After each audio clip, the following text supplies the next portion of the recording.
இனிய வணக்கம் உறவுகளை உலகெங்கும் வாழும் அனைவரையும் உலகமின்னல் அன்புடன் வரவேற்கின்றது. ஏற்கனவே பகுதி ஒன்றில் அதிக ஆயுட்காலம் கொண்ட நாடுகள் 30 தொடக்கம் 21 வரை நாங்கள் நாடுகளை பார்த்துள்ளோம். இனி இந்த பகுதி 2இல் 20 தொடக்கம் 11 நாடுகளை பற்றி பார்க்க போகின்றோம். 10 நாடுகள். உலகின் நீண்ட ஆயுட்காலம் கொண்ட நாடுகளின் பட்டியலை தொடர்ந்து பார்க்கலாம். ஸ்வீடன் 20ஆவதாக இருக்கின்றது. 83.4 ஆண்டுகள். உலகத்தரமான சுகாதார சேவைகள், ஆரோக்கியமான வாழ்க்கை முறை மற்றும் வேலை வாழ்க்கை சமநிலை ஸ்வீடன் மக்களுக்கு நீண்ட ஆயுளை வழங்குகின்றன. 19 நோர்வே 83.5 ஆண்டுகள்.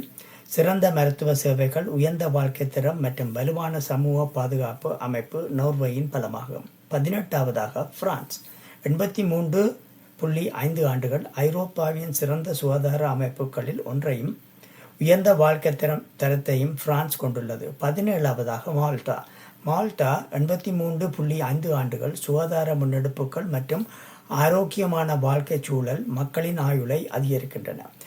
16ஆவதாக கில்பர்ட்டா 83.6 ஆண்டுகள். மெடிட்டரேனியன் உணவுமுறை, நல்ல மருத்துவ சேவைகள் மற்றும் சமூக ஒற்றுமை நீண்ட ஆயுளுக்கு ஆதாரமாக உள்ளன.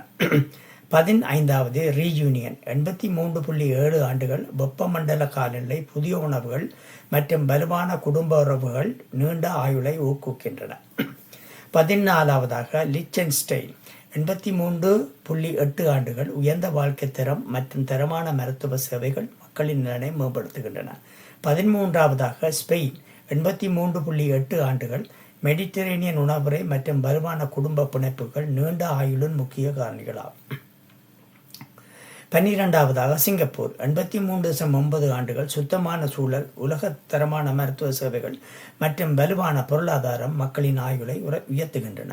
11ஆவதாக இத்தாலி 83.9 ஆண்டுகள்.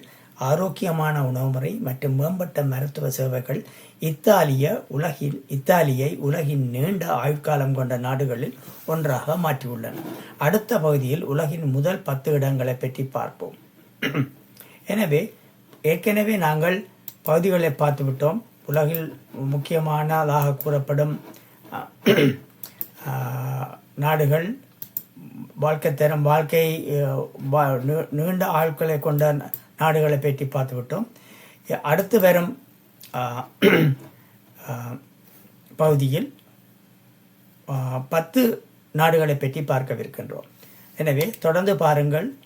உங்களுக்கு விருப்பமான நண்பர்கள் உறவுடன் இருந்தால் அவருடன் பகிர்ந்து கொள்ளுமாறு வேண்டிக் கொண்டு உங்களிடமிருந்து விடைபெற்றுக் கொள்கின்றேன். மீண்டும் பகுதி 3இல் சந்திப்போம்.